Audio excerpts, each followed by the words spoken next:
Hello everyone, কেমন আছেন সবাই? আশা করি সবাই ভালো আছেন। বাজার করতে কার কার ভালো লাগে বলেন তো? আমার তো ভীষণ ভালো লাগে। তাই তো সেদিন চলে গিয়েছিলাম চপিসে কিছু সবজি বাজার করার জন্য। তো যেহেতু এখানে খুব সুন্দর একটা ক্রিসমাস ডেকোরেশন করে রেখেছিল ওরা, তারপরে আমরা সবজি কাউন্টারে দিয়ে নিয়ে নিলাম কিছু ফ্রেশ করলা। আর এখানে অনেক ধরনের সবজি একসাথে পাওয়া যায়, তো যার জন্য আমরা সবজি বাজার এখান থেকেই করি। এখানে আরও আমরা নিয়েছিলাম ঢ্যাঁড়স, বরবটি, সবই মোটামুটি ফ্রেশ ছিল। তবে এই লাউ দেখছেন, লাউয়ের চেহারাগুলো দেখছেন, একদম পুরাই নাজেহাল অবস্থা। তারপরেও আমরা টিপে টিপে দেখতেছিলাম এর মধ্যে কিছু ভালো পাওয়া যায় নাকি। তারপরে নিয়ে নিলাম বেগুনের অবস্থাও খুব একটা ভালো ছিল না। তারপরে নিয়ে নিলাম একটা কুমড়ো, তারপরে নিয়ে নিলাম একটা কাঁচা কাঁঠাল ছিল। তারপর নিয়ে নিলাম শসা, আর আমি ছোটো ছোটো বেগুনগুলো দেখছিলাম যেগুলো কি করে খাবে।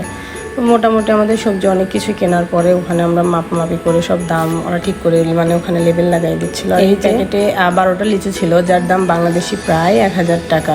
তারপরে নিয়ে নিলাম এক প্যাকেট চিপস, তারপর নিয়ে নিলাম কলা, আঙুর। এখানে আবার এখন আমের সিজন, তো কিছু আমও নিয়ে নিলাম। তারপর নিয়ে নিলাম এক প্যাকেট ব্লুবেরি, আর এখানে আরও অনেক রকমের ফল ছিল। এখানে এখন প্রচুর পরিমাণে তরমুজ পাওয়া যাচ্ছে। আর এখানে এখন গরম, তো তাই এখানে গ্রীষ্মকালীন সব ধরনের ফল যেমন আম, কাঁঠাল, লিচু সবই পাওয়া যাচ্ছে। তারপর নিয়ে নিলাম একটা কোকাকোলা। তারপর আমরা চলে গেলাম কসমেটিক কাউন্টারে। এখানে যাওয়ার পরে আমাদের বডি ওয়াশ, বাচ্চার জনসন সব কিছু এখান থেকে নিয়ে নিলাম। তো এই ছিল আমাদের সবজি বাজার।